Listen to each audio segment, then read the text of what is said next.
નમસ્કાર મિત્રો, આજના હવામાન સમાચારમાં આગળ વધતા પહેલા જે પણ મિત્રો મારી ચેનલમાં નવા છે તે નીચે જઈને લાલ કલરનું બટન દબાવીને મારી ચેનલને સબસ્ક્રાઇબ કરી દો અને આ વિડીયોને લાઈક કરી દો, જેથી અમને મોટિવેશન મળતું રહે।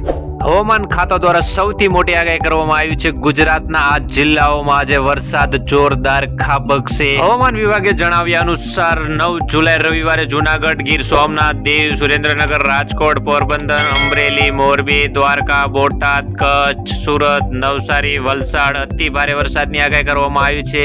જ્યારે આણંદ, વડોદરા, નર્મદા, ભરૂચ, ડાંગર, તાપી, જામનગરમાં, ભાવનગરમાં ભારે વરસાદની આગાહી કરવામાં આવી છે।